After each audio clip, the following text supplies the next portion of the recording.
Ano naman yung proudest work mo? Ano yung pinakagusto mo sa lahat ng ginawa mo? Proudest work. Ilabas mo rin mamaya, Jimbet. Proudest work?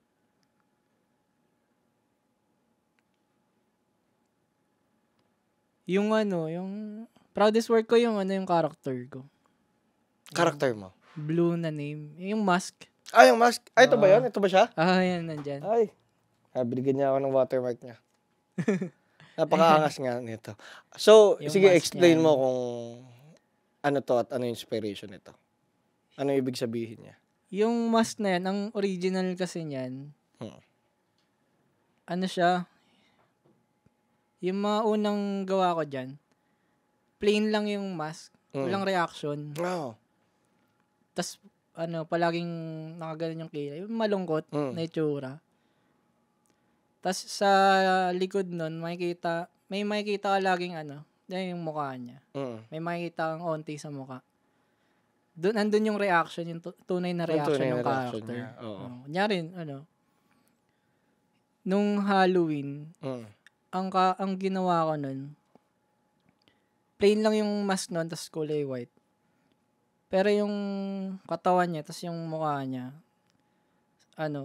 pang Halloween talaga na may reaction na ganyan. Tas yung bibig, paano ba yung pagka-compose dun sa bibig, kung galit ba, nakangiti. Nandun lang yung reaction sa likod lagi ng mask. Kung ano yung silbi ng mask, ganun din siya. Kumbaga binaliktad mo siya, no? Mas expressive yung mask, tapos yung loob, parang lagi mystery kung ngayon, talaga. Oo. Ito, sige, kung explain mo, ano ibig sabihin na may sumusuka yung mata? Ayan, yun, inspired siya sa character sa Garbage Pail Kids. Lumang siya, bubblegum na may mga illustrations. Ayun. Nakita ko lang na angas nung illustration na to. Parang kakaiba. Yun lang. Ginawa Pero ko lang. sa'yo, nagre-resonate yung personality o yung experience mo dito sa watermark na to. Ito ba yung watermark mo? Hindi yan yung original na form niya. Okay.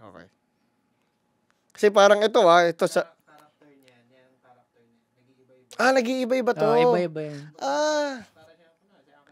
Gets. Iba-ibang variation. Oo nga, character nga, gets, parang, oo. Kunyari, ito kasi, ito, very, akin, sa view ko very sad and negative yung vibe. Anong inspiration mo dito? Sa mismong artwork na to? Inspiration ka dyan. Ano lang to basta pinagmukha ko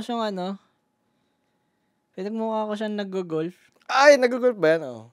Yung outfit niya. Gets, Yung outfit niya parang yung sa mga nag-golf. Ang nun, mayaman siya. Tapos parang, yun lang. Napunta siya sa, parang ayaw niya nung nasaan siya.